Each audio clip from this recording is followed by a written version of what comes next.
Naku, may maalis siya. Bakit binugbog ka ng boyfriend mo? Ang may papayo ko lang dyan, layuan mo na ang lalaking yun. Pag makipagbalikan, huwag mo nang tanggapin, sapagkat siya ay walang kwentang lalaki at mahilig manakit ng babae. Walang kwentang lalaki yun. At yun nga, ang hindi pa nakakilala dito, siya nga pala si Mima Alicia, supporter ni Bongbong Marcos, vlogger. Madalas nating mapanood yan sa kanyang YouTube channel, sa Facebook.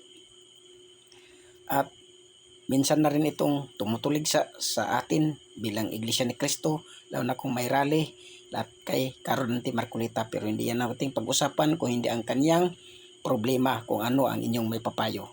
Maraming salamat mga kaibigan at kapatid. Ganyan lalaking yun.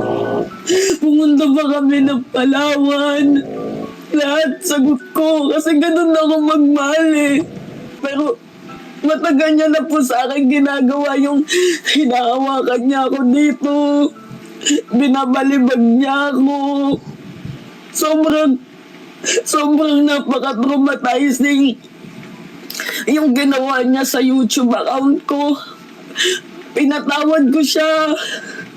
Nakipagbalikan pa din ako. Kahit ganun yung ginagawa sa akin, sinasabihan akong pok-pok.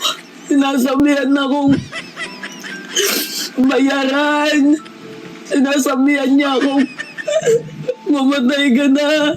Alam niyo guys, may anesthesia, nagbanyuro, nagpa-psychiatrist na ako.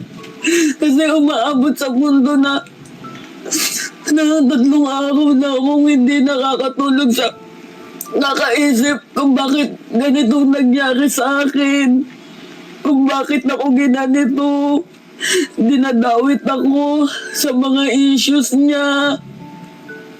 Hindi niyo alam yung pinagdaanan ko guys. Guys, napanood niyo ang kanyang video. At yun nga, sinasakyan daw siya, sinasaktan ng kanyang boyfriend. Ano ang maipapayo ninyo sa ganitong sitwasyon kung sa inyo nangyari ito guys? Maraming salamat sa inyong panonood guys.